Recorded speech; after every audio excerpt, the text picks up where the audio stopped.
With the Arizona Cardinals underwhelming offensively, Brack, I have a question for you. Are the Cards ruining Marvin Harrison Jr.? That's a tough answer right there. We're going to figure it out. We'll dive deep. Plus, what's the latest on Marvin Harrison Jr. and fellow first-round pick Darius Robinson? Find out right now. PHNX Cardinals.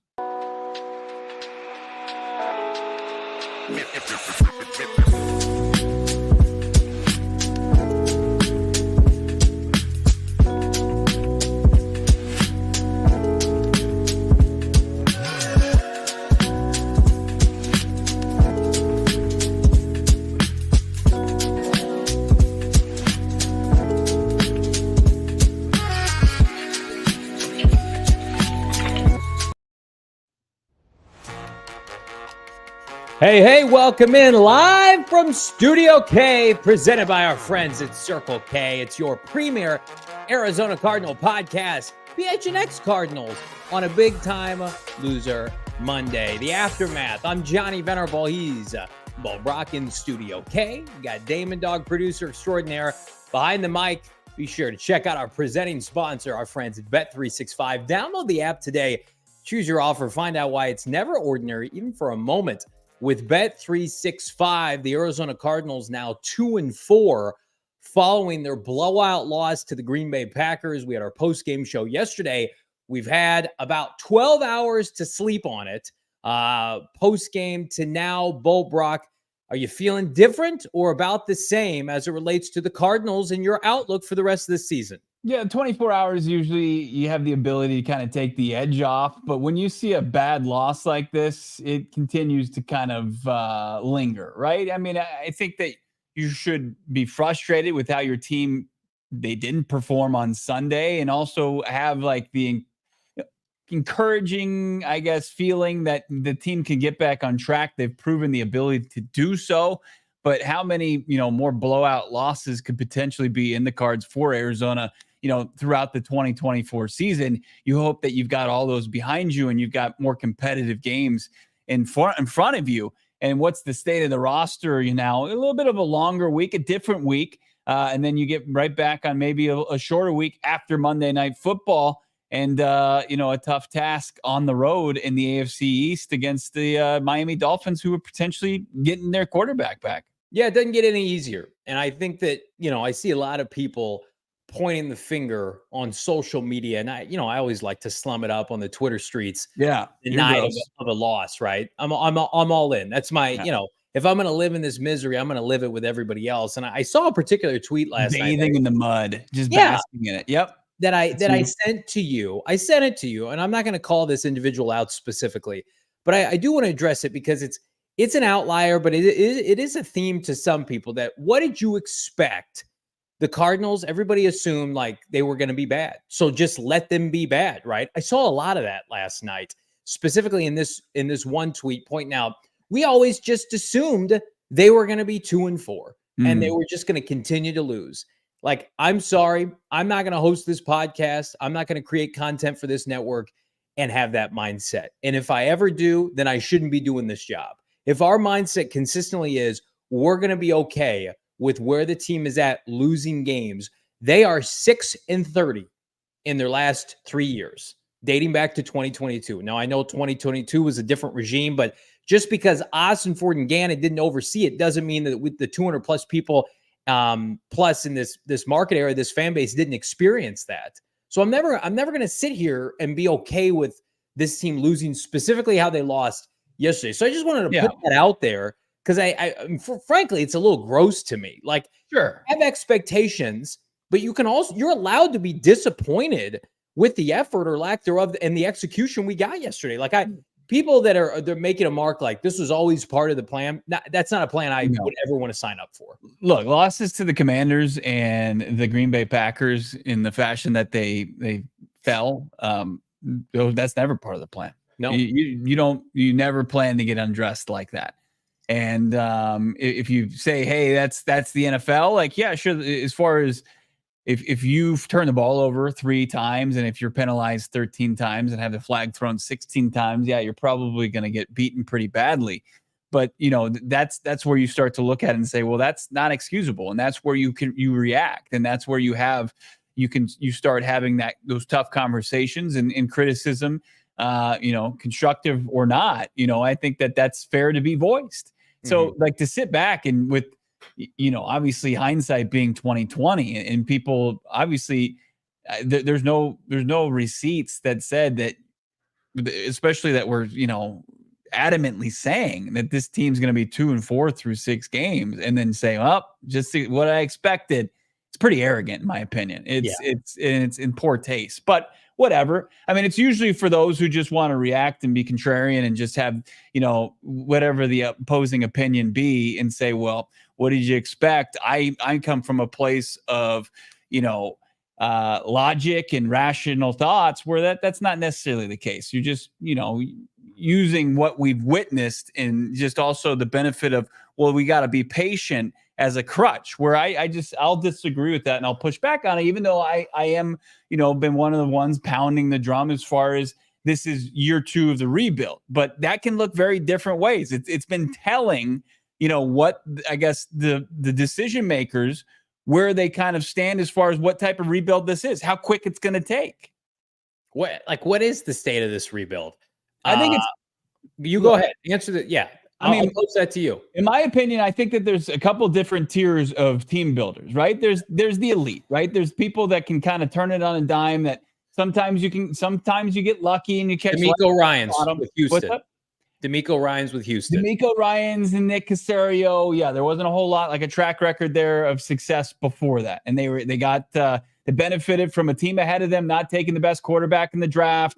And then, a willing participant in the Arizona Cardinals to let them trade back up and get a premium position player 3rd overall in that draft and transform their team. And good on them.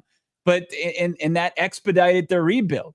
But there also is, teams that are just going to rebuild and they're going to get incrementally better and they're going to improve their roster and they're going to go from, 4 wins to 6 wins to 8 wins to, hopefully double-digit wins. And we've seen that, right? We've seen that play out without the sustainability. But, I think that there's a couple tiers to this, and like the elite team building, and this isn't an indictment, isn't going on right now. Like it's good. It's positive. Like overall, this is a positive. What we've seen now from last season, as far as tearing things down and rebuilding the culture and finding a direction and saying, this is what we are, draft and develop.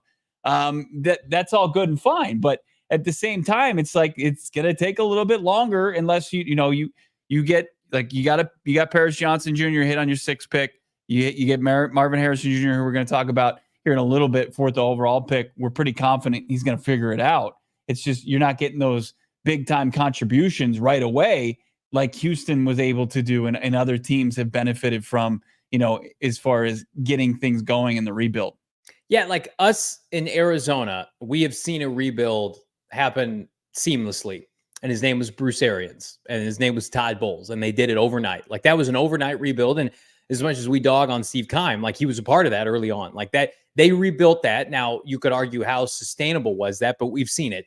Sean McVay turning around the Rams overnight. Seemingly what's going on with Washington now suddenly very viable, right? Like I think there are multiple examples around the NFL where if it doesn't happen the first year, it's the second year. I don't know too many examples, and the chat can keep me honest here, of rebuilds that have taken like 3 full years. Like the minute you get at the end, like if we're approaching what would be the midpoint of that timeline.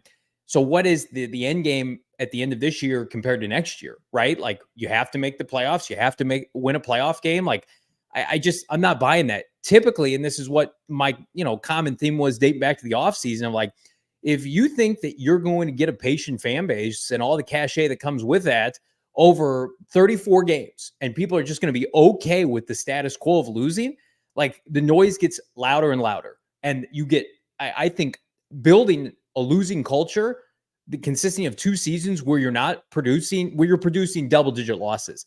That feeds on guys like Kyler Murray. And we saw it yesterday. Kyler Murray looked, and I'm not knocking him, it's just reality of the situation. In my opinion, this is my opinion, Johnny Venerable, he looked dejected in the post-game presser. Like I feel like the losing is getting why to him. Wouldn't you be? Yeah, why wouldn't you be? I mean, I think we're going to talk about Marvin, like Paris Johnson Jr., only experiencing losing since he got here. Like asking players to endure that for 2 consecutive years. And like They can turn this around. We're going to talk about ways they can do that. But like they're on a path right now to win 5-6 games. Like that's the reality of the situation. Like they're on pace right now. They're 2-4. You project that out, it's anywhere between 5 or 6 wins. Like you can't tell me if you're Jonathan Gannon or Monty Ossenford, that was what you planned for. But your plan right now for 2024, this is my opinion, you were failing to execute what you had hoped. No, like last year, it was about evaluation. It was bigger than wins and losses, right? They would say that behind closed doors. This year, you have to show sustainable progress. 5-6 wins isn't going to do that. Right. Not with this fan base. No. And look, there's luckily and maybe unluckily, there's still a long way to go and still a lot of time to prove even us having this conversation wrong. And that's necessary here. That's necessary to avoid the future that you're kind of outlining here, where you do finish with, 5-6 wins, double-digit losses, and very little progress as far as your young core that you're moving forward with, in a lost season for your franchise quarterback who started his huge contract this season.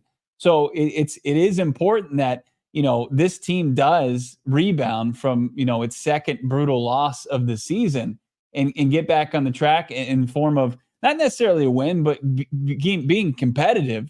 What we thought this team had the ability to do even without a good roster in 2023, and get back on track and being competitive and putting yourself in a position to at least win games like this. Like you weren't even close yesterday. You weren't even close against Washington at home. And I think that's where the reaction and the kind of the disgust comes from this fan base, because they're like, well, the results, even though this looks very different in the direction we thought was positive, was pointing the right way, the results are very similar. Okay, I'm gonna say something that like is not popular, but like the projection or the trajectory of this new regime right now, if you look back at revisionist history in the NFL, is not a group. If they finish this year with 5-6 wins, is not a group that succeeds long term. Like if you just look at the data, if you fail your first 2 years and you are equipped with like Robert Saleh style 7-10, 7-10, 7-10 fired, that's usually what it looks like, right? We've seen Vance Joseph's tenure, and like that's the norm, right? And again, like people want to point to Dan Campbell. He finished his second year 9-8, right? So if you tell me the Cardinals finished this year 8-9, 9-8, upward trajectory, yeah, we're buying that stock in 2025. But typically when you start the first 2 years of your rebuild and you are losing double-digit games, you do not turn it around in year 3. Like that's probably somewhere between, I'm just throwing numbers out there, like 75 to 80% of the time you fail. Now you fail for a bunch of different reasons, whether it's your quarterback or your ownership. I happen to think right now, Jonathan Gannon, at least in the short term, is set up to fail by Monty Ossenford for the lack of reinforcements defensively. And then subsequently, we're going to talk about this, Drew Petzing holding back, players offensively and what's happened to this vertical passing game that's non-existent. Like, I think there's a lot of factors that are contributing to this 2-4 record. But I think it is very naive for individuals to go into this year and just assume that all the leash is going to be given when you start racking up losses after losses, and you're this is a very winnable NFC West this year. Like the NFC is loaded. This division for the first time in like a half a decade feels up for grabs. And if the Cardinals had gotten serious about refortifying the roster for 2024, we could be sitting here and have a completely different conversation. But you can't go back now. Like I guarantee if you asked Ossenford behind a closed door, would you do things differently? Of course he would. Like Jonah Williams and Justin Jones and Bilal Nichols and tight ends in the top 100. Like those are not serious moves for a team that expects to contend this year. Those were moves to kind of band-aid and duct tape this together as they figured it out on the fly. Again, my opinion. Well, I think that's what you get, and you hope that the general manager matches the mentality of the coach and his willingness to evaluate himself, self-scout himself, and listen to everybody in that building, from the coaching staff to his scouting department to his assistant general manager and Dave Sears, and ways to correct where they went wrong this offseason. Like, and I'll lean on this a little bit more. Like there's still a long way to go in this season in really kind of determining what this team and who this team is going to be. through 6 games, they've had 4 competitive games and, two close losses, 2 good wins, and 2 blowout losses. And, but this team, it's been so Jekyll and Hyde, like there hasn't been really anything you can hang your hat on as far as to point to and say there's consistency there. Maybe outside of Paris Johnson Jr. and the play of Kyler Murray, but you want Kyler Murray to help maybe elevate things a little bit more. But, Monty Osfort needs to look at the offseason and say, okay, I'm a draft and develop general manager. That's the goal. But at the same time, how do I take my cap dollars and supplement things in the interim better than I did this past offseason? Yeah, and I again, to your point, 2 blowouts in 6 games. I went back and looked at 2023. And again, different opponents. It's not apples to oranges, but right. I think we all can universally agree that this team should be better than last year, right? That's like the bare minimum. The Cardinals had, in my opinion, 3 blowout games last year. And it happened against the Niners once and the Rams twice. Every other game, save for the Browns, which everybody knew what that was, with sacrificing Clayton Tune. But the trend was usually scrappy, high effort, minimal mistakes, maximizing. Somebody tagged me in something today where Joshua Dobbs stats through 6 weeks are almost mere Kyler Murray stats, both throwing the football and running the football. And so we're going to get into that now and talking about changes to this roster and the coaching staff. I happen to be of the mindset, if you're Jonathan Gannon and this team continues to trend in the wrong direction offensively, it is in his best interest to put probably your personal feelings aside and say, Drew, this has to be fixed by a certain amount of time, or it's going to derail this season. Because going back to what he did in Philadelphia, what was the common denominator in Philly? Load up the offense. We'll overcompensate defensively. We'll take care of things after a while. Make sure the offense is situated. Fair or not, they took the same approach here. Marvin and Paris, and they have Trey McBride. They drafted Michael Wilson. They drafted Trey Benson. They loaded up the offense. They signed Jonah Williams, although that hasn't worked out. And you think about the offense today as it stands, as much as I'm down on this front seven, I think the offense is more disappointing than the defense. And that was supposed to be a strength. It was supposed to be the strength. Yeah. I mean, if we were going to give the Cardinals a realistic shot, what they averaged with Kyler Murray in the lineup last year in the 8 games, about 22 points per game, and we were expecting that to go up, and it's gone down so far. I mean, with the 41 point performance against the Rams, 27 against the Bills, but that was supplemented by a kick return, so it's about 21.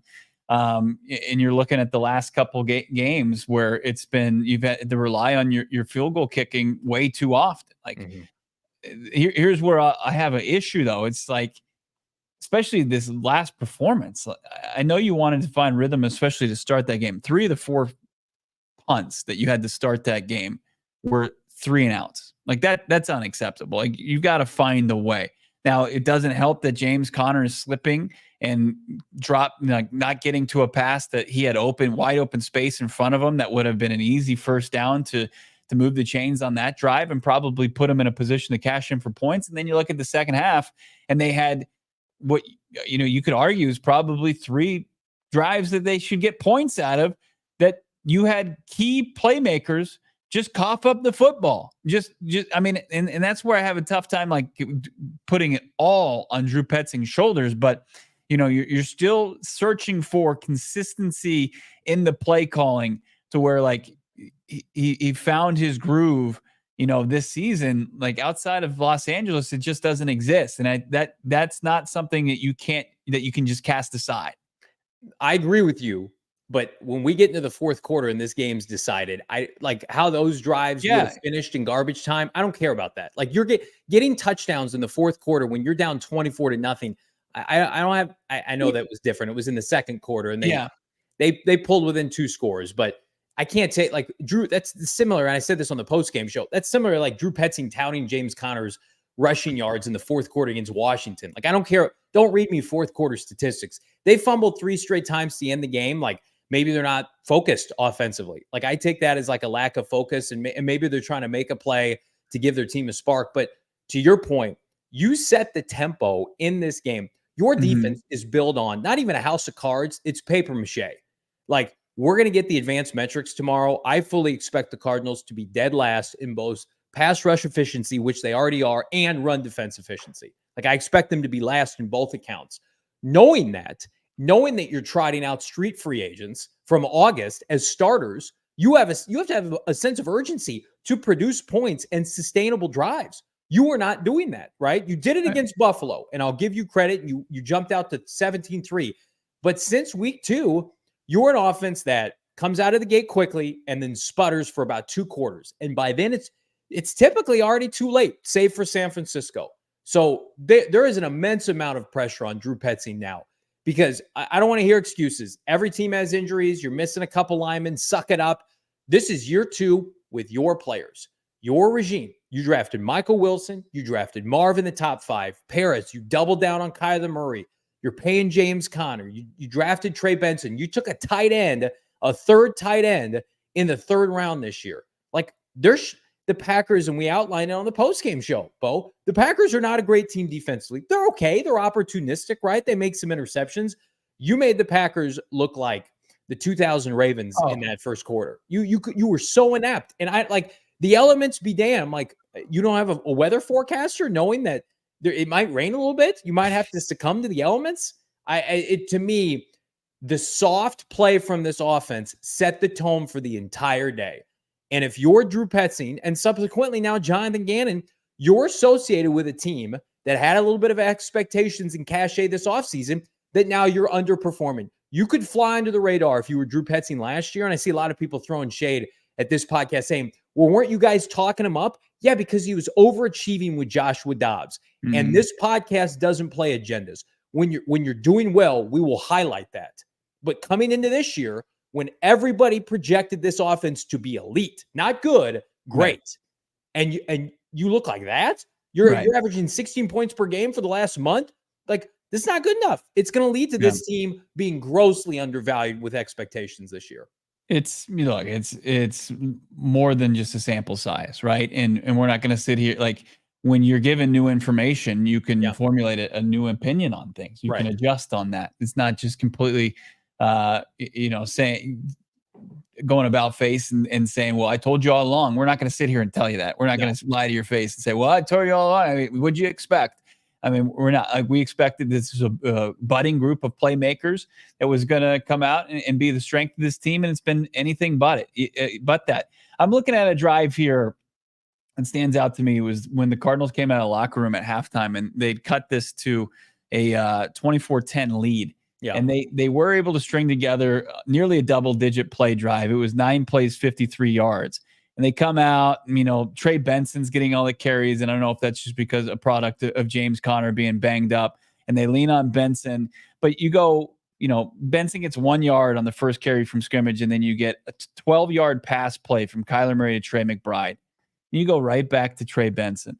And then you get 13 yards to Trey McBride. And then what do? Trey Benson, luckily, Damon broke it out for 20 yards. But then you get a delay of game penalty, which is bad, right? And Britton sitting there with the broadcast, watching the broadcast and saying that's usually because you get the play in too late. Yes. Then you get 1 yard from Trey Benson after you get a 5 years, 1st and 15. Then it's 2nd and 14. And then, you get called for for Kelvin Beachum for illegal formation. Your right tackle's lined up in the wrong spot. Oh, great. And then you throw a pass to Amari Dermercado. And next thing you know, the drive's basically over. You have to settle for a field goal. It goes from 24 to 13 instead of potentially 24 to 17. And then you give up a touchdown the following drive. The game's over. It's 31-13. There's no coming back. Now, I know you were driving down, you fumble the ball, and then you have another fumble after that. And that's just completely compounding things and making the final score look even worse. But that was it. That was your opportunity. Where's the sense of urgency? You're 2-3. Trey McBride. You're going to the wrong Trey. Trey McBride. You ding him for 12 and then 13 yards, and you're like, well, but let's get that run game going. It's like, no, let's force the issue with Trey McBride. Like, he came to play today. He's good to go. Like, the concussion's in the rearview mirror, the rib injuries in the rearview mirror. Trey McBride is a premier player looking to make big plays for you. The best tight end in the NFL right now. Right. Well, the best tight end. He's really good. It's your best really player. good. It's help you win games last year, Drew Petzing. All right. So we're going to go from there's no rhythm to that. no. DeMercado, get out of here. All right. So we're going to go from fanboys to stat boys here. Everybody drop a like on this show because it's time to get into the meat of the conversation, which, by the way, might be a smidge depressing for some. And Steven Jackson's going to, hit that like. Steven Jackson's going to kick off this conversation with an absurd yet greatly appreciated $60 super chat. We appreciate you, Steve, my guy. If the offense has another embarrassing performance on Monday Night Football, I think Petzing has to go, or at least be on the hottest seat ever. Feels like a must-win game for any playoff hopes. Feels so bad for MHJ. He deserves better than this. So we're going to talk about the Chargers in a little bit, Steven, but I want to focus on the latter part of your super chat here. And we teased it in the show title. I talked about it last time in the NFL All-City podcast. Are the Arizona Cardinals failing Marvin Harrison Jr.? It's something I never thought we would pose on this show. And after last year and how well Drew Petzing was doing as the OC and how much Kyler Murray liked this offense and Trey McBride was blossoming, I felt very confident that Marvin Harrison Jr. was going to succeed. I think you did as well. And there's still an avenue to that, but I'm going to take the information right now at face value. So I'm leaving Gila River yesterday, and I got a text message from somebody, and they're like, man, it's frustrating that this team can't even produce like a 100-yard receiver on regularly, right? From a fantasy perspective, whatever. And I'm like, I'm going to go back and I'm going to chart the 100-yard wide receivers, not tight ends, running backs, wide receivers during Drew Petzing's tenure. Because I thought back last year and I'm like, well, they won in Pittsburgh, but that was tight end and Higgy Bear and Trey McBride. So I did that and I posted it, and you guys have probably seen it by now. Drew Petzing has been I haven't seen it. Okay. Drew Petzing has been the offensive coordinator for the Arizona Cardinals now for 23 games. That's not a sample size. That's a lot, right? It's who you are. And he had Michael Wilson last year and some Hollywood Brown and some Greg Dortch. And this year he's had Marvin Harrison Jr. and those players, etc. He has one 100-yard wide receiver to show for it. And it was week 2 in the greatest performance of the year. MHJ with Kyler Murray in one quarter had that. Yeah. He is batting 1 for 22. And you might be thinking to yourself, well, big deal, Johnny. They don't need a 100-yard receiver to win. In today's NFL, that ratio is unacceptable. It's laughably bad. You have a $50 million quarterback. You have weapons that we're high on. You have to be better than that. And then I couple that, Bo, with the fact that Kyler Murray is on pace to throw for like 3,200 yards. And then I see on Twitter this morning that there's one quarterback in the NFL that does not have a first down completion on 3rd and long this year, and it's Kyler Murray. And I add all that together, and I'm sure there are other statistics that support this. Drew Petzing and his schematics are holding back this passing game, and it's irrefutable. Marvin Harrison Jr., unfortunately, cannot succeed right now in the current byproduct of this Cardinal offense. You can't convince me otherwise. I'm sorry for your horror show of a morning, man. I mean, that was just one thing after another you uncovered. That it was tough for you it was a tough little Monday for my guy, Johnny. I apologize. I'm here for you. It's not your fault. If I could wrap my arms around you, I would do it like Robin Williams and Good Will Hunting. Damon, you get the reference there? Ew. All right. Good job. Look, I agree. Like in modern day NFL, to have one 100-yard receiver in 22 games, 23 games, that's the makings of a poverty franchise. Like you have to be able, like you have, I think the biggest issue here is you believe you've got an embarrassment of riches and you're trying to spread the wealth. But really what would do you the best is just lean on your primary playmakers, identify them, lean on them, and throw to them often and as much as you possibly can. Like I think Trey McBride made it clear, like he's still the guy that broke out for 80 catches for 800 yards last season and was one of the top 5 tight ends in the league. And then Marvin Harrison Jr., the guy you utilized the 4th overall pick on, and the one person that has broken the streak as far as no 100-yard receiver. And by the way, those are largely broken plays by Marvin in that game. Can we agree on that? Like scramble drills with he and Kyler Murray. Like he's come out and said like these weren't designed routes. So it's not like you're cooking and Drew's going to his bag and we're scheming him open. Marv was getting open that game. Can we agree on that? For which game? Against the Rams. Go back and look at all the clips we posted of Marvin talking about that. That wasn't even the route, scramble drill. Well, look, I mean, that's part of the play design though, too. I mean, that's where does Marvin Harrison Jr. go when Kyler Murray is extending plays? It's not like they're just out there playing on the playground. And but my pushback, where the out routes? Where the comebacks? Where the slants? Where's the motion? Where's the end arounds? Let's put them in the slot and do a dump off. Where is any of that?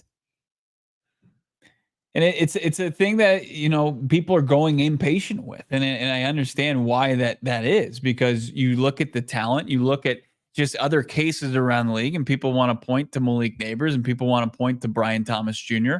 But I mean, I think at the same time, I'm going to take what Michael Wilson, who lived it as somebody who came into this league, into this offense, and understood the difficulties and just the development and the maturation of the rhythm and timing offense, that it's a little bit tougher. I mean, it's not as easy for a rookie, unfortunately, come in and just get the grasp of it. And we've seen it. It's on full display. Even before he went out yesterday, we were robbed of a Marv the game, unfortunately, because of a concussion, and he's in concussion protocol. Like, there needs to be some sort of forcing of the issue and putting him in a position to be more successful in this passing attack. No doubt about it. But at the same time, there also needs to be a bit of patience that's being preached for a guy who's just started his NFL career.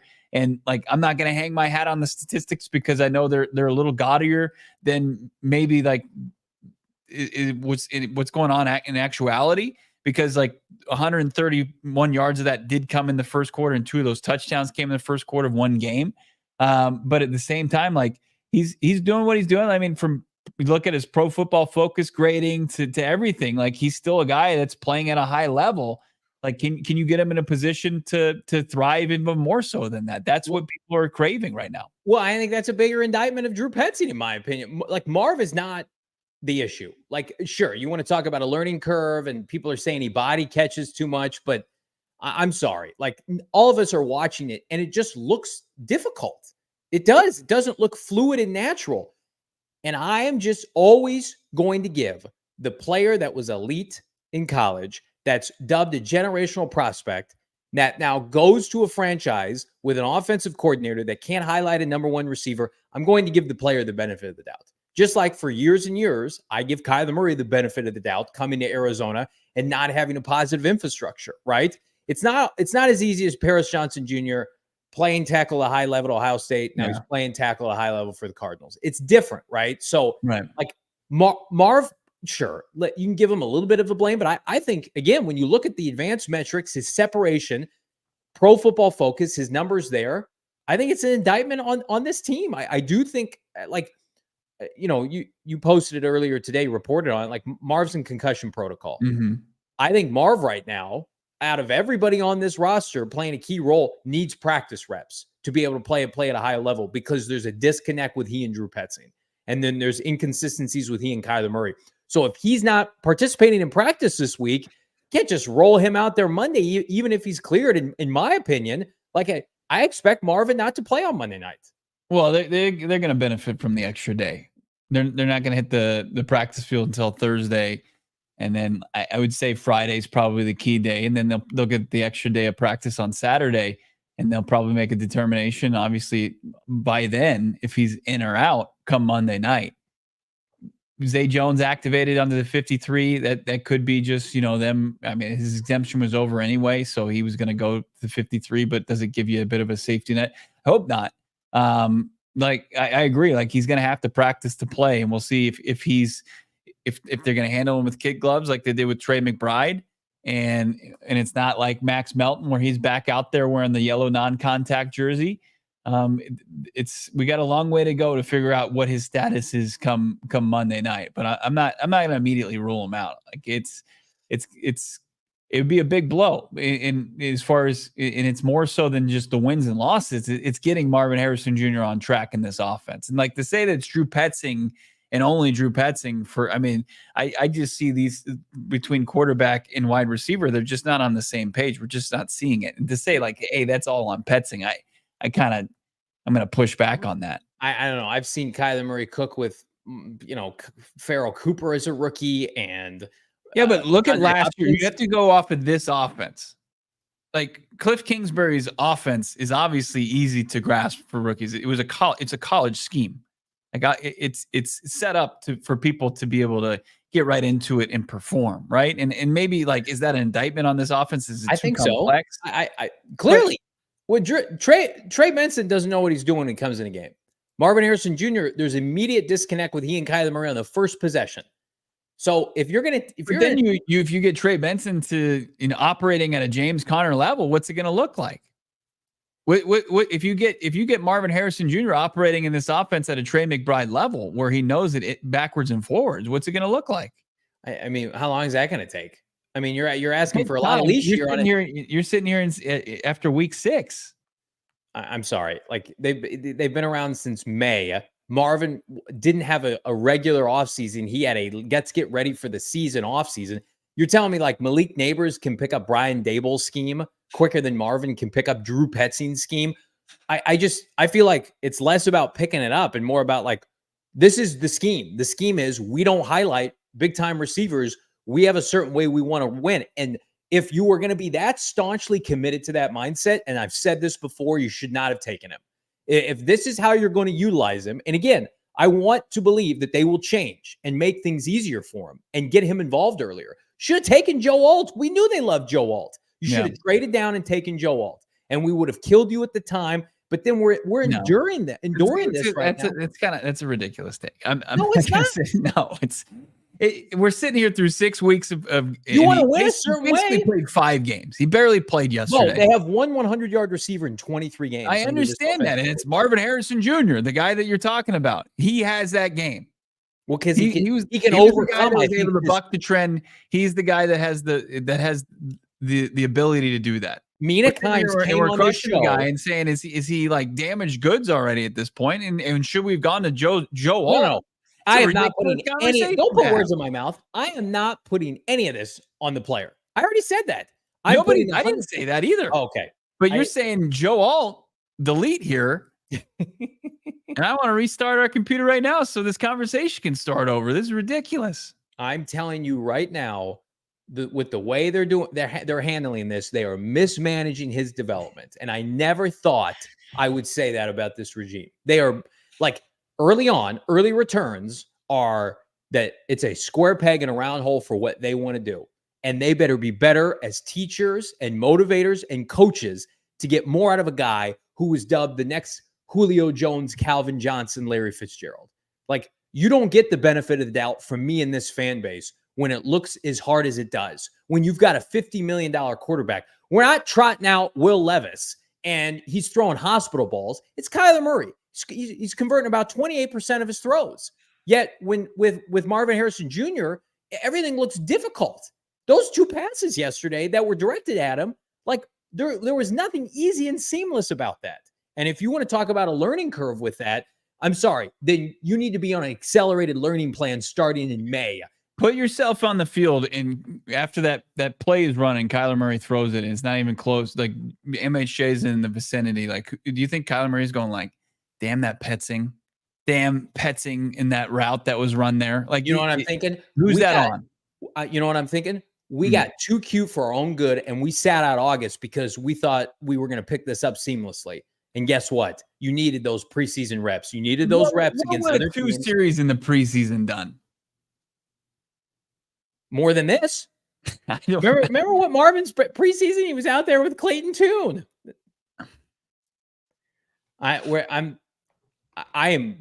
going to always defer to the player in these instances. What is Drew Petzing proven? I'm sorry. Like right now, you're underachieving for a team that was supposed to be of like around 500. You've got an opportunity. Like I could look what this team has done to us. We got people like MP coming back from the dead after he was on the side of milk cartons when his Bears look like they sucked through the first couple of weeks, and they beat the crap out of the Jaguars. I'm going to give you a hot take right now. Ultimate poverty franchise. You're not ready for this hot take. What? Shane Waldron's doing a better job than Drew Petzing this year. What do you think about that, show boy? I'm telling you right now, Shane Waldron is doing a better job. They were having the same discussions in Chicago. He's doing this. The first 3 weeks of the season. Yeah. His accelerated learning plan is working on Caleb Williams. Drew Petzing's doing this. We're losing players and guys I don't are know why. investing. I'm not going to sit here. I wasn't one of the people who's bashing Shane Waldron just because everybody was dogging. Shane Waldron made Geno Smith into a good quarterback. I have no issue with him either. I just wanted to put that out there. We're going to continue to yell at each other here on PHNX Cardinals right around the corner. It's going to be fun. Yeah.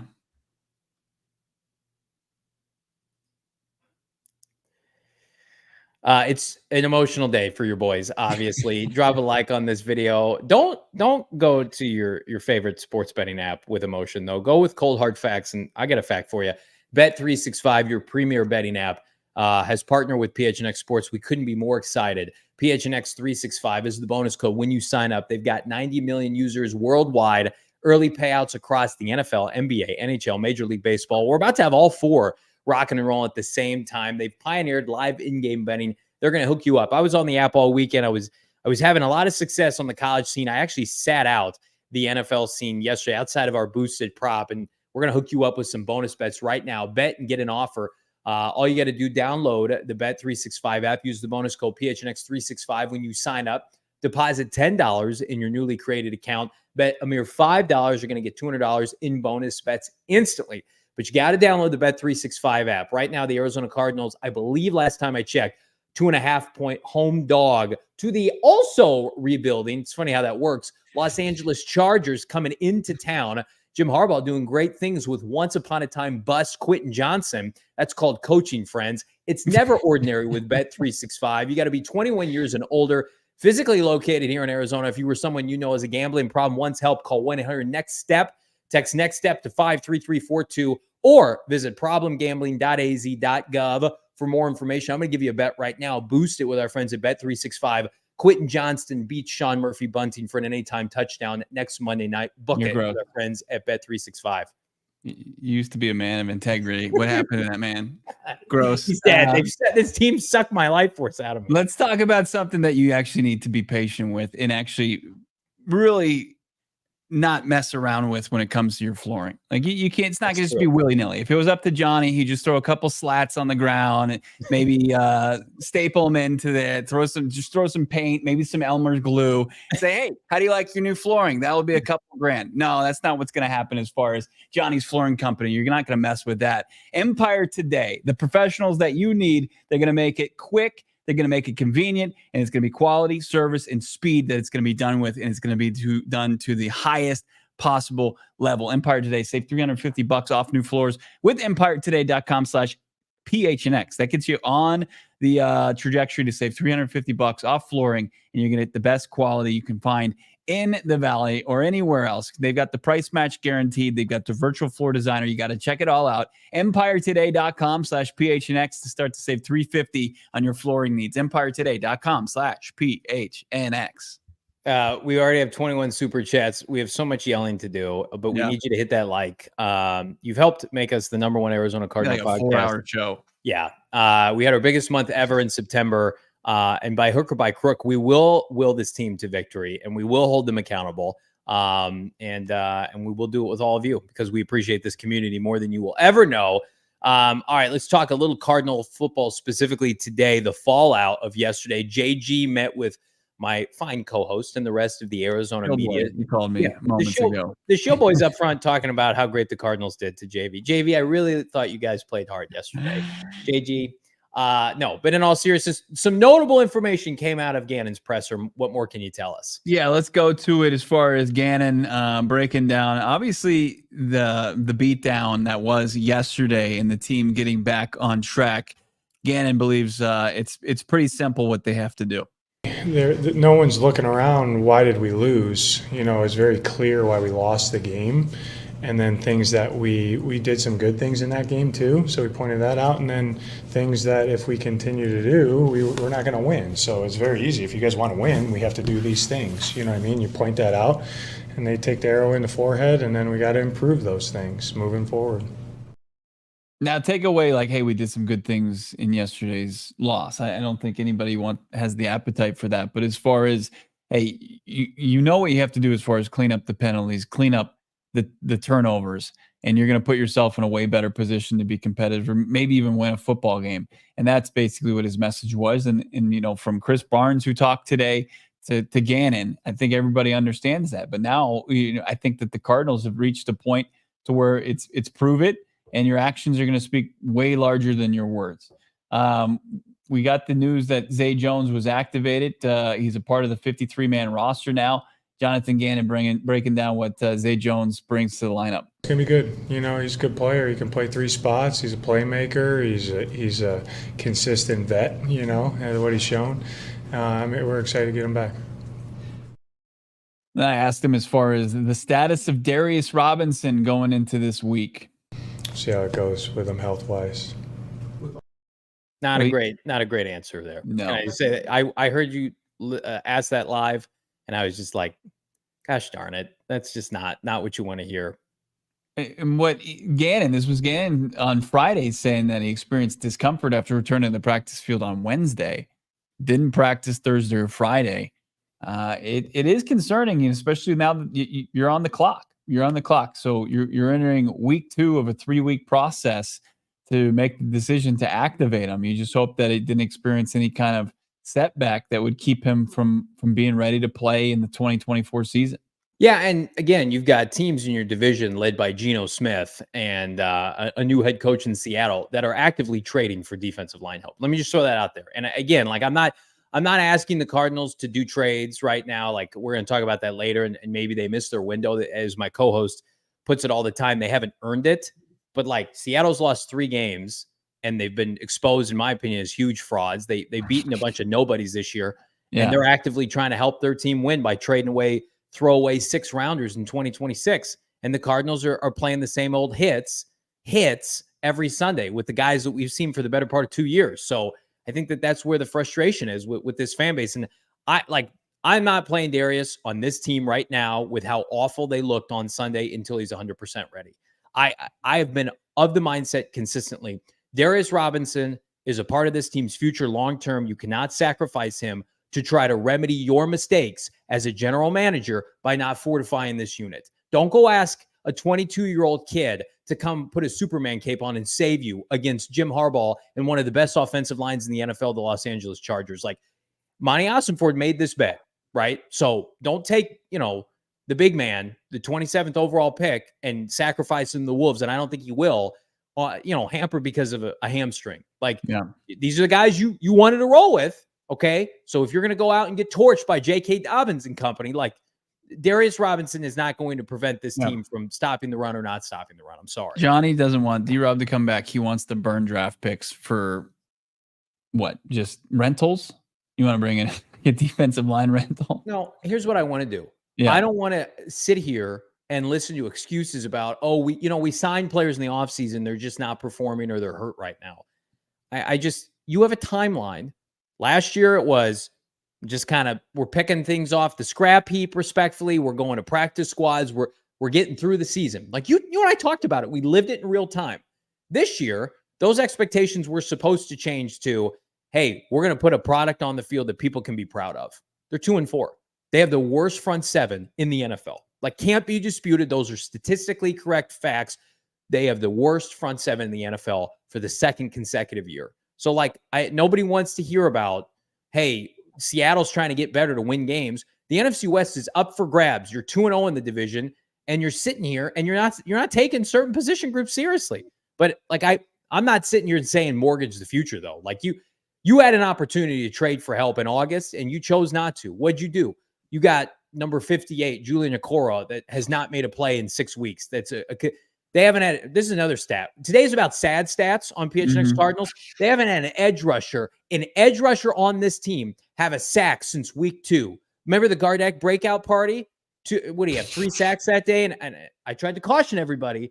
It's been a month since then. We had a big goose egg from that group. Right. Pour bleach in my eyes. It's unwatchable. You did apologize, though, for whatever it's worth. No, I'm happy for him because he should be in the role he always plays. He should play about 30 to 35% of the snaps and be a late inning guy to come in and give you effort. But what are they asking him to do? They're asking him to play like 60 to 70% of the snaps. Well, guess what happens then? You're exposed, right? Not everybody is meant to play every down, and that's okay. Like, you're telling me an undersized guy who was undrafted isn't meant to play every down, it's not a surprise to me.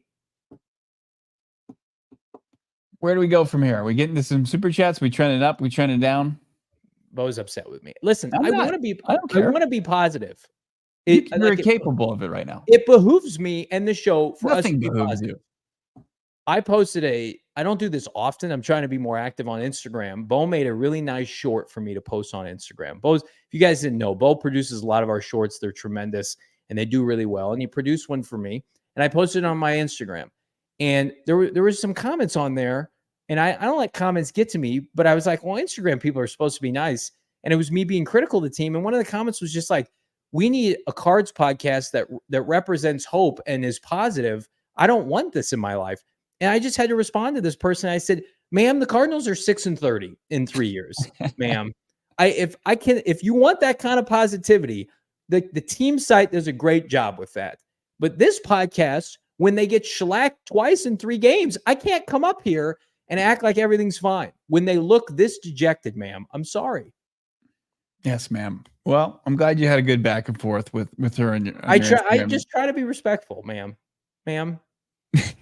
Let's get. I don't think you've been especially yesterday when we had that conversation at the end of the show, as far as what another loss like this has done, as far as to overall the fan base. I know that there's people that have their belief one way or the other, but mostly the majority of the people are disappointed with another uncompetitive loss. Yeah. And where that leads the new decision makers to, and what exposes them to, what they become vulnerable to when you start to have performances like that. And now 2 of the 3 weeks have been performances like that. So that's as much as we want to be positive about this team, and we've got a full off season's worth of positivity that you can look back at on our backlog. When things don't go right, we're not going to sugarcoat it for you. What's up? No, let's do trending up, trending down. There are some guys that are trending up for this team. And we do it every week at this time. And let's start with a friend of the program. Michael Wilson's been playing really good football here on Trending Up, Trending Down. Let's get him on the screen if we could, Damon, Dawg. Taking a look at Michael Wilson. You need me to put it up here? I got it. Never mind. Here's Michael Wilson. Number 14. Caught a touchdown yesterday. Save for an early drop in the game. I think he's been exactly what the Cardinals needed him to be this year. Like, I think he needs more targets, frankly. Like, he's somebody who had big playability last year. If you look back at, I believe, 2023, he averaged like a first down and a half in his average reception, like really, really strong last year. Let's get him on some vertical routes. He had a touchdown yesterday against a good secondary for the Packers. I cannot believe this passing game, when you've got talented guys like Michael Wilson and Marvin Harrison Jr., is this inept throwing the ball downfield. More Michael Wilson, please. 64 yards, 38 yards, 78 yards, 21, but a touchdown in yesterday's contest. So, yeah, he has been one of your more consistent performers in the passing game. Good to see Michael Wilson. I think weren't we talking to him and saying what's up next for him and to find the end zone again, and he did exactly that. The guard play here on Trending Up, it was a question mark after kind of a bunch of injuries from we saw the previous game. Will Hernandez be lost for the season? Tristan Colon step in. It was a mix between Colon and Isaiah Adams, and then you also had an injury at one point to Evan Brown. So you actually, I think, had both of those guys going in this contest. So and you didn't really miss a beat. I thought that the guards both played admirably in yesterday's loss. Yeah, Tristan Colon played 53 snaps. Isaiah Adams 23. Colon had a PFF grade of 72, very respectable. Isaiah Adams at 64, and as you can imagine, both of them were positive in run blocking, and both of them were average in pass protection. But again, like Kyler Murray played a big factor in this. Cardinals didn't give up a sack. Like I thought, their offensive line did about as well as you could hope in that situation. Again, I think a lot of the issues right now stem from play calling. You look at the Cardinals; they were moving the ball in the second half. They couldn't cash in, and there were some ticky-tack holding calls. So I think you sign up for that every week. But Tristan Colon to me is the story. Like he's playing very well since the injury of Will Hernandez, and that's got to be encouraging. Also encouraging the play of the young defensive backs for Arizona. Like we dogged on Sean Murphy Bunting enough, But Garrett Williams came back yesterday, was really good in coverage, 68.6 PFF grade, or 66.9, I should say. Max Melton looked good on special teams. I think Max Melton's warranted more time. He played about 48% of the snaps, but he had almost an elite grade of 77 in tackling in the open field. I'm at the point, more Starling Thomas, more Keitrell Clark. Like, I think the Sean Murphy-Bunting thing is kind of weighing on the fan base, certainly, and a little bit on this team right now. Mm-hmm. At least I know with some of these young guys, you're going to get high energy, energetic play. And so as disappointed as we are with this defense, I think the back seven is giving you enough right now, save for Sean Murphy-Bunting, to have some positives. I think after, the touchdown drive that was so brutal, where Sean Murphy-Bunting got penalized twice and then gave up the, prayer for a touchdown. When he went out with the neck injury or whatever it was, he wasn't back on the field for the next defensive series, and the Packers went 4 plays. Like, they had the fumble. They were already in field goal range, unfortunately, but you get 3 consecutive. No, you get 2 incompletions in a short pass. Yeah. And that was with defensive, the cornerbacks were Melton and Starling Thomas, who was in, I think, on the first incompletion. So he was excellent, by the way. His PFF coverage grade was 81. Yeah. That was probably his best game of the year. So I don't know if you're trying to protect those young guys, because it is such a game between the ears, being a big time corner in this league, or just playing the position in the NFL level, if they're just trying to ease these guys in. But, just real one sample size, it looked pretty good with Starling Thomas and Max Melton out there. Yeah, Garrett Williams too. Go back and look at that touchdown if you can stomach it. Like, Jordan Love Theo Mackey had some good screenshots on Twitter. I encourage everybody to check those out. Like, Jordan Love had like 7 seconds to throw. Like, this is the NFL. You're not going to be able to hold players for that long. Like, when you have the worst pass rush in the NFL by a large margin, and your DBs are playing as well as the Cardinals DBs are, save for Sean Murphy-Bunting, like, I'm encouraged by that. If they ever get even an average pass rush, I look out. Speaking of look out, let's get to trending down here. And again, a lot of familiar sites on this list. We mentioned at the top of the show, Drew Petzing right now is, I would say, he's probably public enemy number 1, Bo, with Cardinal fans. Would you agree with that? Yeah, he is by far. I don't even know if polarizing is the correct word. I mean, he is, no doubt about it, the main reason for frustration from Cardinals fans at the moment. It's Drew Petzing. Upset of the year that Sean Murphy-Bunting's not on this list 2 weeks in a row? I don't know, Johnny. I wanted to get into your thinking on that. Was he on trending down recently? Yes, he was. He was last week. I mean, to, if you're on the ground and trending down, like, where are you at? Like the center of the earth now after yesterday? Like, and again, he's hurt, I guess. But I mean, I mentioned this yesterday. Like, the cornerback play was not good from him yesterday. The Cardinals pass rush is, in my opinion, historically bad. So Sean Murphy-Bunting, what is he, just a scrub now? Like, the Cardinals have a pass rush problem. And so I'm not giving him a pass, but it's like, who's covering for 7 seconds? It doesn't happen. It's Russian cover, and they're doing their best to cover. He did have an interception yesterday. He did. Mean, he had their one Jordan turnover. Love threw right to him. Yeah. Buying at the deadline, also trending down. When you look as bad as the Cardinals did yesterday, like, if we've got 1 or 2 more performances like that, I think trending up is going to be. And I saw, Kyle Odegaard, people were blowing him grief about this. I happen to agree. Like, if you're getting to the end of October and this team's going south, and you're not talking to teams about, Budda Baker, like, that's a mistake. If people are interested in trading for Budda Baker, like, I'm sorry, last year, Bo Brock, people called on Hollywood Brown and they said, no, we're going to keep him. How'd that work out? Blew up in your face, right? And the Arizona Cardinals, in my opinion, are going to overcompensate by signing free agents because they fumbled that this offseason. So I think dreams of a comp pick are out the window. If somebody wants to call on some of these veterans on this team, and you're several games under 500, number one, it should behoove you to play Rabbit Taylor Demerson right now, whether you have Budda Baker or not. Budda Baker can't cover. And then secondly, like, sell and go get draft picks. You can't have your cake and eat it too. You want to build through the draft? You're not re-signing 30-year-old Budda Baker, James Conner. Like, go get something for those guys and play the young kids. Play Trey Benson for 8 games. If this is how you want a team build, I'm not saying I want a team build this way, But hang on to veterans on a losing team is a losing approach, in my opinion. If you drop both these next 2 games, which would be the only 2 games that you have between now and the deadline, Chargers on Monday Night Football and then on the road with us to 2 Miami beatable teams, by the way. against the Dolphins. Yeah, beatable, but also you could lose those games as well. Right, that's what I'm saying. Yeah, it's if you drop the 2 and 6, I mean, I don't. If you've got suitors, that there wouldn't be any reason to stand in front of developing these young players in place of veterans that you feel like are going to give you more production in the interim. Damon, can I come back on screen real fast and we'll talk about Kelvin Beachum? Like, I love James Conner to death. If you're 2 and 6 and you drafted Trey Benson, and clearly they want to get Trey Benson involved, there are teams in the NFL that would trade you a pick for James Conner. And I know I was talking last week, like, what are they going to do without him? I'm sorry.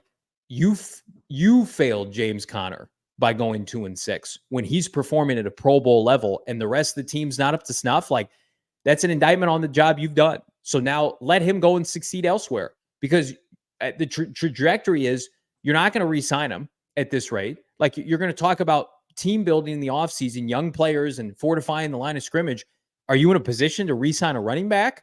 If you're Monty Austinford and you're 2 and 6 at the deadline, you need to trade James Conner and Budda Baker. Like, if you're not trading him, it's for the wrong reasons. It's about vibes and keeping things together for the rest of the year.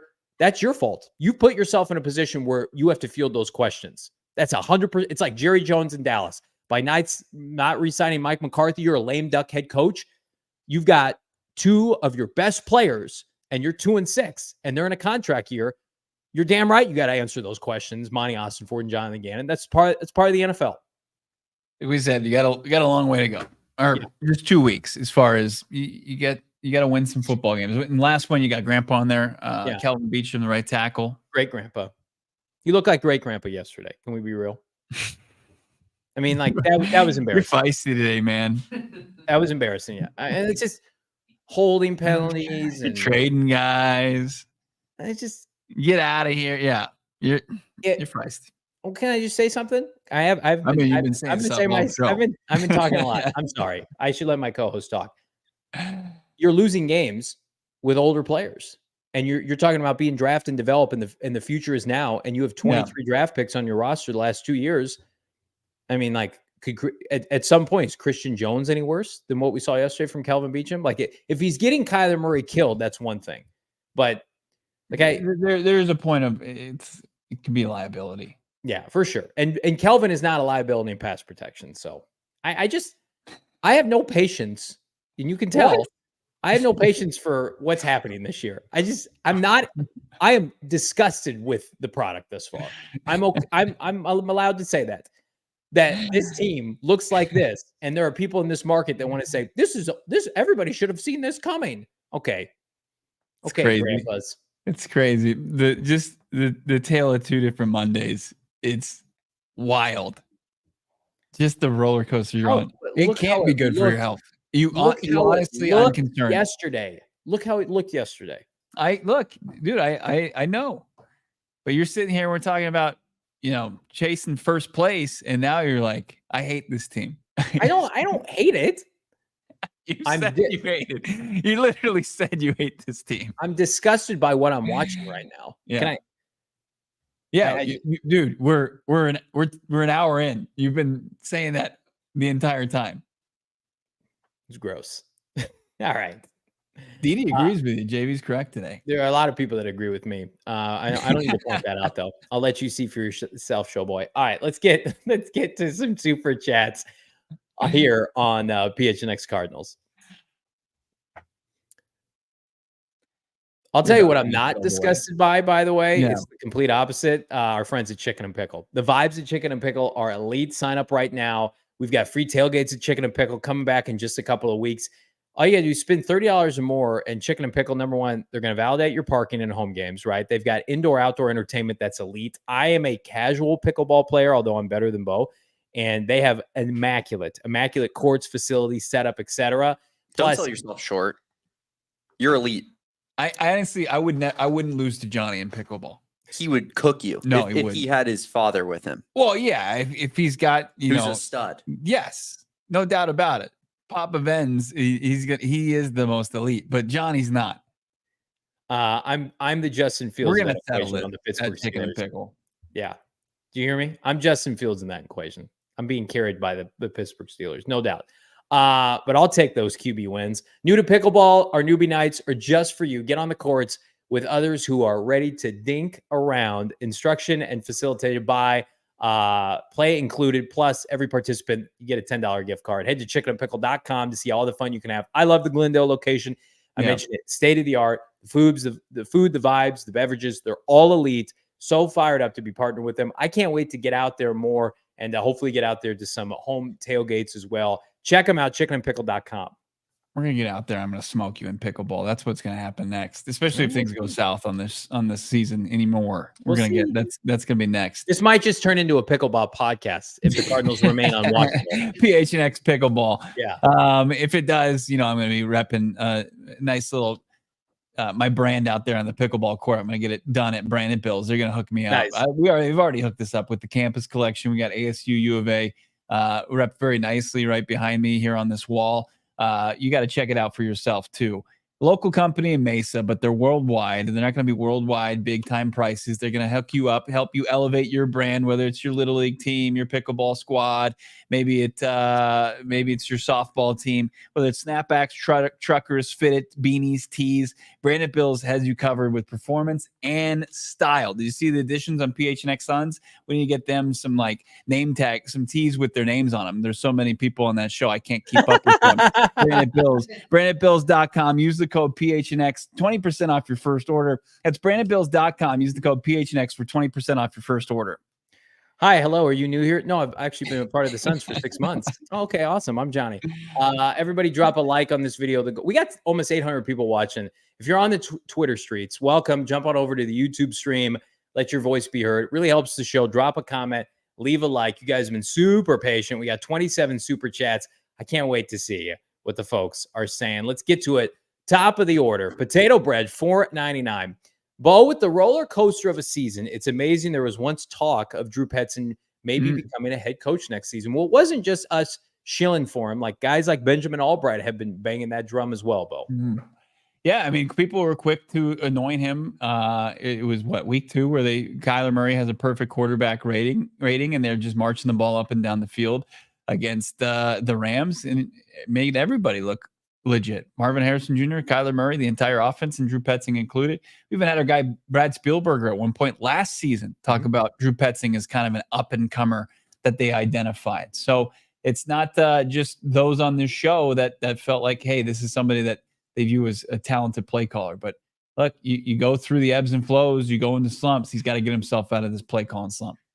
Turtle Trolls, $1.99. We just touched on it. Might Monty be active at the trade deadline? I think right now it's trending toward the Cardinals staying put or selling. And it's too bad. I wanted this team to be buyers. Hassan Reddick has new reps. Drew Rosenhaus sounds like they're talking to the Jets. I don't know what that is going to facilitate, Bo, but I mean, I think we both would be surprised. The Cardinals have shown a stubbornness to a fault to not add talent, which is too bad. Yeah. Yeah, the Jets. The Jets are the family that has no business owning a dog, and they're like, hey, we're going to get like a 4th dog. And you're like, that's a disaster. You shouldn't do that. As of right now, wouldn't you say the most likely move would probably be trading Buddha? I don't know. I don't know if they do any move. Give Rabbit some more reps? Yeah. I think they Draft and view develop. Damon, I think they view like having Buddha around helps the culture for the last like 8 weeks of the season or whatever it is. Like they want Buddha around for culture. And I'm sorry, like if you're 6 games under 500, you've lost me at culture for this year. Like I don't need Buddha around for 8 more games. Joey, $1.99. He's saying 2-4 through the first 6 ain't bad. I mean, he's doing this emoji for our podcast listeners. It's me doing it. I don't know about that. An ick face. But Bo, it's not just that they're 2-6. Like how have they gotten to 2-6? Like their last 2 losses are unwatchable games. If you had told me before the season 2-4 through 6 games, I'd be like, yeah, I mean, look at the schedule. But living it's a way different experience. Feels worse than 2-4. It does. But luckily, losses to Washington and Green Bay just cost 1. Who else do we have here? Z Warlock jumping on 505 for $5. I've been a fan since the year 2000. We've made the playoffs 5 times with 2 disastrous wild card exits. The constant is Bidwill. Sell the team. I think Warlock, everybody pounded the table for Bidwill to sell the team. You're right to your opinion. Absolutely. When he took over in 2006 and the string of success with Wisenhunt and Arians and then briefly with Kingsbury, you can't argue that's the most success this franchise has ever had. Now you're grading on a curve, but now you're right. Like, we're downtrodden in a period of time where since Bruce Arians left in 2016, I mean, dating back to 2015, you have 1 playoff appearance and it was an embarrassment against the LA Rams. I was there. So that's more of a byproduct of recent history. So I'm with you. Like, we're in the midst of Michael Bidwell's worst tenure as the owner right now, and they need to change it. The wild card game with Ryan Lindley. I mean, you're down to your 3rd string quarterback at that time. Right. That's tough. But and then the NFC Championship run was fun, and then you didn't follow up by meeting expectations the next couple seasons. Mike Sabo, $9.99. Petzing needs to be worried about his job. He has to show he can't adapt to defenses during games. I'm guessing just like your argument consistently is what happens after the first drive. Yeah. I didn't get the first drive yesterday. Mike made that one difficult on you, Bo. It was tough. I needed to adjust better, like Petzing reading that thing. Mac Daddy, yes. 714. I'll pose this to you, Bo. Yesterday was 60% Drew, who I was inconsistent, can't scheme a passing game. JG 20% in penalties and 20% on players who put a helmet on. I think that's fair. I mean, if you're JG wants 100% of the blame, and that's his character and the kind of person he is. But like, did JG sign these players? No. Is Jonathan Gannon coordinating this offense? No.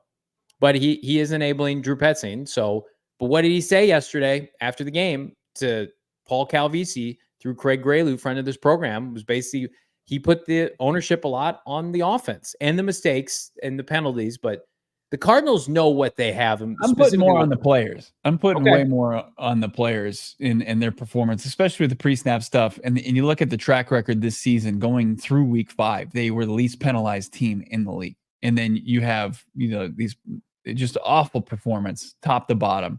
Nobody is exempt from that. And then you got the turnovers. I mean, that comes on the players and trusted players in James Conner and Greg Dortch coughing up the football. Keep it going here. What's this super chat here? Ellerman. Yeah. Forget his exact words, but Kyler has said a few times that he runs the plays Drew calls. I wonder if that's code for the play calling sucks. I don't think so. I mean, I think that, Kyler is trying to do what Drew Petzing's saying and distribute the ball to the open player, go through his progressions. And that's what, between his communication with Drew Petzing, they believe is the best way to run this offense. I don't know if it's code for anything. I think it's just him doing that and Drew Petzing saying, hey, if anybody asks you why you do that, just tell them that's direct orders from me. I'm going to say something nice about Drew Petzing. This is the least amount that Kyler Murray's been hit in his NFL career through 6 games and wasn't sacked yesterday. Now, a lot of that's a byproduct of his escapability, but like, is there a compromise where there's no vertical passing game, but he's not going to be hit he's going to be hit and he may not last, but they have an opportunity to score more points. Like, you have to find like the happy balance of subjecting him to some of these shots, but I don't know. Like, I'm not going to pretend like I know every nook and cranny of this offense, but what I do know is it's averaging 16 points per game. And like, it doesn't matter if Kyler Murray gets hit 0 times or 10 times, you're not winning games scoring 1 NFL touchdown. Z Warlock 505, $5 super chat. Bruce Arians was the best Cardinals coach despite the 500 seasons. I was proud to walk into a bar. He had the heart and the team had fight. Absolutely. He's the best coach outside of Don Coryell. You could flip a coin. The best coach in franchise history. It was too bad that Bruce Arians got here toward the latter half of his career. He was 60 years old when he took over. Yeah. And then subsequently left and unretired and won a Super Bowl with Tampa. And here's what is really unfortunate. That Michael Bidwill and Bruce Arians and Steve Keim did not have a conversation when Todd Bowles was fired with the Jets that Todd Bowles eventually should have become the head coach of this franchise. Like that we were robbed of that succession plan where Todd was an elite defensive coordinator. He won with the Jets. They couldn't make the playoffs, but he had a winning record. And then that he was allowed, he went back with Bruce. Bruce Arians won a Super Bowl with Todd Bowles. And then Bruce Arians retires and Todd gets that job. Like the fact that we were robbed not only of Bruce's, peak years, but also we couldn't even get Todd Bowles, who now has shown he's not elite. He's a very good head coach. Like that's unfortunate. Yeah, get away from the Jets and look what happens. Right. Mike Sabo, $4.99. Also need major help on defensive line. Defensive line. Yes. PR Mac, $5. Cards fan for life. This season, I had some expectations, hopes of winning 2 in a row, maybe. Currently, not looking forward to the Chargers game. Am I wrong? I mean, it's nationally televised game. Cardinals do not have a good history of that. And right now, the Cardinals are in a position where they could not maybe have Marvin Harrison Jr. in that game. And everything that the Cardinals do poorly, the Chargers do well. Yeah. John, Kingsbury's trajectory was better until Keim and Kyler sabotaged his 4th season. I don't know if I agree with that, but Cliff Kingsbury started his NFL career on a much better trajectory than this current regime. And you could argue maybe with less talent. You could argue that Keim sabotaged him that last season, kind of left him hanging for the back end of his. I mean, history is being kind to Cliff Kingsbury right now. Let's see what it looks like in November, December with that Washington team. Let's keep it going. Duff guy, 1, 2, 3, 4. If the D-line had more talent, but the O still puts up 14, 18 points, what would be the difference from right now? More 3 and outs. It's a good point. Yeah. Like, you would just have more, I guess, opportunities, but would they be able to take advantage of it the last couple games? Say no. Chaz, $4.99, could not sleep last night after the game. Is Monty aware that this team has struggles? He does not seem to be doing anything about it. Frustrating. Chaz, you sound like, and it's funny, like Craig Morgan's been a great addition to our beat. Craig Morgan, as a member of the PHNX Coyotes beat, they had pretty frequent conversations and open conversations. Their general manager was very forefront. And I think one of the things that Craig has learned as becoming a part of this beat is just general managers in general in the NFL, they kind of go into hibernation when the season starts. We do not have access to Monty Ossenford. The next time that Monty Ossenford may speak, honestly, unless they deal a player, is either January at the end of a year presser, which Gannon did by himself last year, or more likely, we're going to hear from him at the NFL Combine. Like, and that's the unfortunate part is like Monty Ossenford should have to go up there, and it should not be Gannon taking all these arrows. Like, because we all know the personnel is not good enough. And I wish the NFL was different. I wish we got access to Monty Ossenford. Let's rip through these. How about Loso back to back here? $2. Fire Petzing, keep Johnny. Bo, Johnny is right. Loso, we're banning you from the chat. Yanks, $4.99. You got to be happy right now. The Guardians are wetting the bed. The league has caught up to Drew. Enough tape is out there. The system isn't clear. It's clear he struggles in adjusting and being creative. Don't disagree. And again, the best coaches can make tweaks on the fly. Well, we're going to find out how good this coaching staff is, Bo. Yeah. Kyler Plummer. Thanks, JV. You're the Jesus of AZ podcasts. Keep spitting facts. The Messiah. That's right. Been Johnny's nickname since high school, I think. I want to be Shill fanboy and get the pom-poms out. They're in the fire right now. There's your cheerleaders. You got them in the chat today. They love you, Johnny. Keep giving it to him. Well, I don't know if this is one of them. How about CBK? $5. The only way you fire Drew is if K1 asks for it. Otherwise, he walks in free agency and wins the Super Bowl without us. I mean, I don't know about that. I think Drew Petzing can be a good coach again. He's not a good coach right now. Okay, Eris, $1.99. Who is a viable replacement for Petzing? Well, there's a lot of confidence in the guy behind him in the passing game coordinator, Drew Terrell. You've got Spencer Whipple in there. You've got who else? Maybe Israel Wilfork, but a lot of unproven guys there. Drew Terrell would be the heir apparent if things go well with Drew Petzing and he were to be hired away, if they have to fire Drew Petzing, they cannot promote from within. They would have to go out and get an external candidate. Shane Steichen?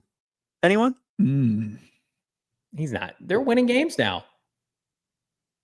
Kyler Plummer, $2. Is Tip our best draft pick? No. What a sad question that is, that we even have to think about that. I don't. The answer is no. Marv is the best draft pick, even after getting hurt yesterday. Didi, $4.99 from the beginning. I have said Joe Alt is a better fit under Petzing's offense. Petzing's offense does not prioritize passing. It doesn't prioritize also scoring points. Greg, what is this? Hanlon? Yeah, Greg Hanlon. Only positions we draft for the next 2 years: linemen. Both sides of the ball. You got it. Absolutely. Keep it going here, Johnny. Mark, it's $2. Johnny, keep preaching the gospel. Well, I appreciate that. And we will hold people accountable. And then guess what? When the team does something well, we'll come on the show and we'll talk about it. To Bo's point, if you're a part of this offseason, we talked up this front office, this coaching staff for 6 months. Yeah. And then when you wet the bed like you did yesterday, like I wouldn't be able to look at myself in the mirror if I came on this podcast and told everybody it would be fine. Like I'm sounding the alarm today. The 90s Poppy, 33 needs more playing time. All of our rooks do. I think we're a month away if this team continues to trend in this direction that you're going to get your wish. It damn well should be. Do not play old players on a losing team, especially when you have the current regime that's going to be involved next year. The show low man, 199. Slater and Alt versus this pass rush, LMAO. I saw a clip today of Slater dominating Denver's defensive front. Show low, and I'm right there with you. It's going to be brutal. I don't know how they do it this week. It literally, Justin Herbert may build a condo back there while he's throwing passes. Little casita. Yeah, get a casita going. Just an extension. He's 10 seconds to throw here. Quentin Johnson's wide open.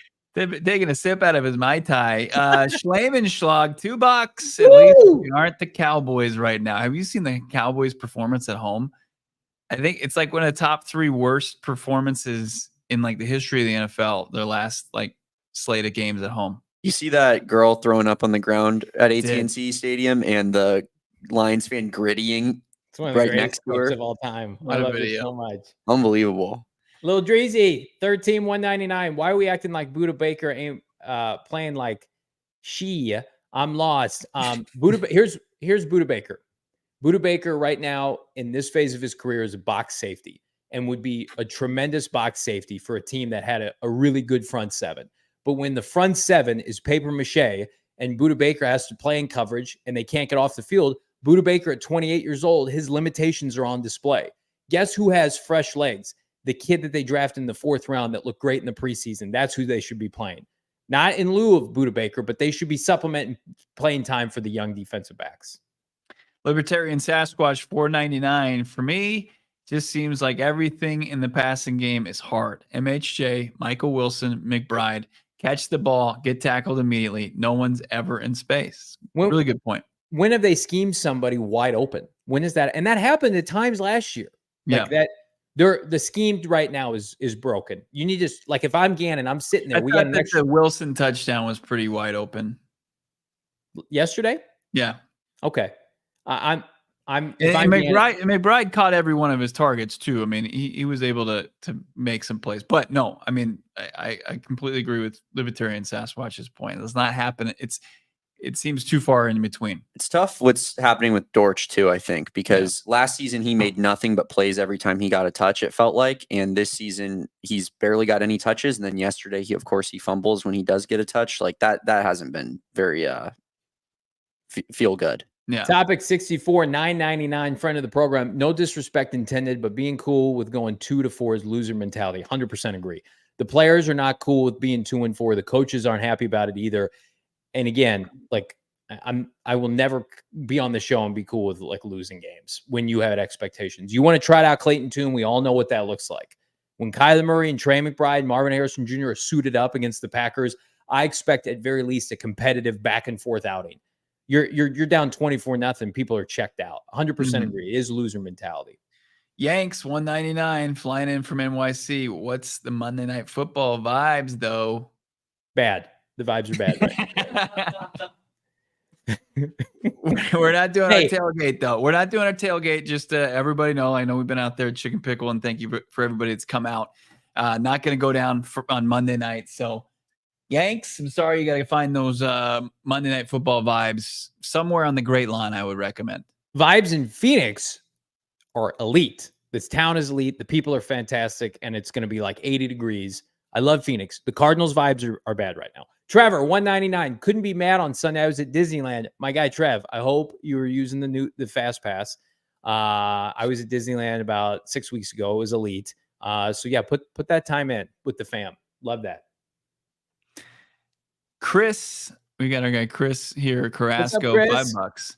I'm sorry to say, I think Marvin isn't as good as we thought. Way too many drops. I honestly feel like the NFL isn't scared of him at all.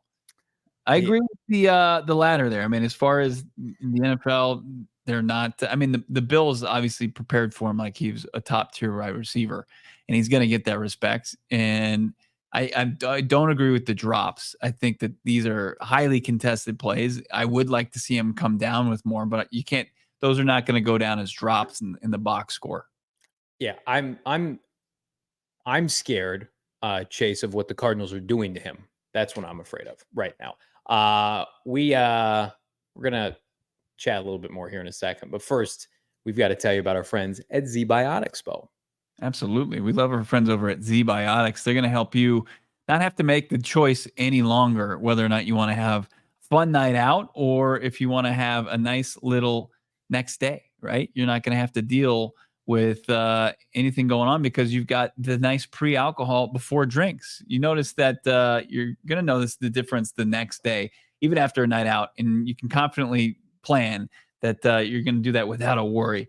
Check it out right now. I kept hearing about pre-alcohol and wondered what it was actually like. And now that we've tried it, I believe the hype. You got to buy in on this. Their GMO technology. They'll release different products that help address toxic byproducts of modern living in the gut. Go to zbiotics.com/PHNX cards and learn about 15% off your first order when you use PHNX cards at checkout. ZBiotics is backed by 100% money back guarantee. So if you're unsatisfied for any reason, you feel like it didn't do the job, they'll refund your money. No questions asked. Check it out right now. ZBiotics. Use the code PHNX cards to save yourself some cash. Check out our friends over at zbiotics.com.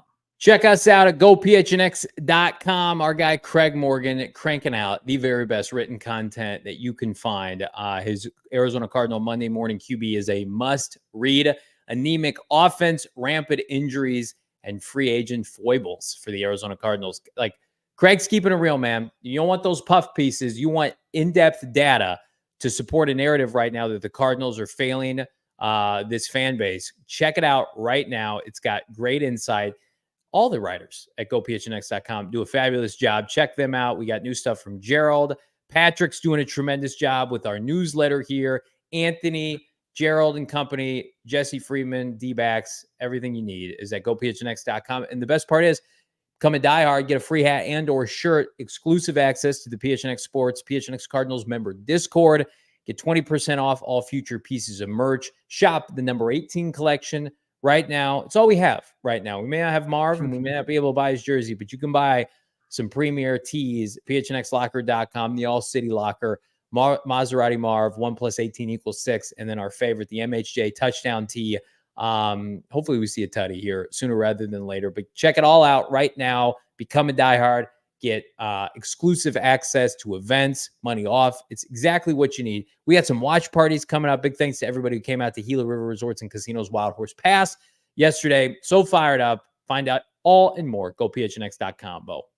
Great stuff from the entire crew over the weekend. Damon, Dawg, Johnny, Venerable, Britton, Golden. We got great clips post-game right now at YouTube, PHNX Sports. Make sure you're following along on Twitter at PHNX_Cardinals. Going to talk to all the Cards coordinators mañana.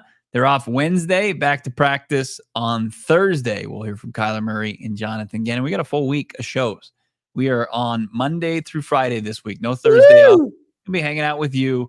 More positive stuff from Johnny Venerable. Shilling it up with your favorite trio. That's right. Did you guys see, by the way, did you see the Nick Sirianni Yes. chirping fans yesterday after a big win over the Browns? He shaved his head like a fifth grader. It looks like he looked like he shaved his own head. Can we just admit that? Like, there's no way he went to a barber, just shaved his own head. And then how about maybe the lowest of the low, using your kids as a human shield with the media afterwards? You see that in his press conference? He had his kids up there. It's like, I'm sorry, is this the NFC Championship game? Is this the Super Bowl? Oh, no, you beat Deshaun Watson's Browns and you're afraid of the media. Let's bring my kids up there. Nice look, fraud. You've got a fraudulent bodyguard. Yes. And now you're using your kids, who probably play a better role in deflecting actual questions being asked in that press conference. I saw someone ask where his babysitter was at, and I responded and said, if he knew the camera was going to be on Nick Sirianni, he would have been right next to him in his hip pocket. No doubt. It physically makes me sick, Damon and Bo, that he gets to trot around with that talent on that roster and have a false sense of security. And our coach, Jonathan Gannon, has to sport what I think is just a very mediocre roster by comparison. That makes me physically ill because I know Gannon is a far superior coach than Nick Sirianni. Sirianni gets to fraud it up with Jalen Hurts and Saquon Barkley and Devontae Smith and A.J. Brown. By the Browns. They don't cover against the Browns, and he's like this to the crowd. Chirping his own fans. His own fans. Can we get JG some talent, please? Austin Ford, come on. We can't let Sirianni fraud it up, and our guy, Jonathan Gannon's taking grenades. Makes me sad. Sad boys. Like this video. Subscribe to PHNX Sports here on YouTube. Big thanks. 30 super chats today. You guys are fantastic. 800 people consistently. We appreciate this community. Do us a favor, by the way. If you have not done so already, grab your mobile phone, your smart device, whatever. Go to your podcast feed, PHNX Cardinals. Give us a follow. Leave us a review. We greatly, greatly appreciate it. Continue to grow the podcast as well. We drop exclusive audio-only podcasts, inside interviews that you can't find anywhere else. It's an extension of your boys here on PHNX Sports on YouTube, Bo. I am going to go Nick Sirianni on everybody that came to your defense today, or that were Johnny Shills today. I'm going to chirp them the rest of the way. That's cute. So, Loso, I'm coming after you. Who else did you have, Didi? I had 800 supporters today, and I love to see it. Literally every person here is in my corner, and they are all against you. Bo wants good things for this team, and Oh wait, have I proven otherwise with my comments? No, but I think you do have to be able to keep your composure, whereas I'm a little bit off the beaten path, and I'm okay with that. Whereas really just call it out. Yeah. Call it like it is. Yeah. You know, I may be a bit controversial, a little emotional, off the beaten path. Yeah, a little quirky. Some people may call me that. But you know what? If this team wins on Monday Night Football next week, guess what? We're gonna be happy boys on this podcast next Tuesday. But until then, for Damon, Dawg, Bo, Brack, I'm Johnny Venerable. We'll see you on a Tuesday. Peace. We all silly like the mayor.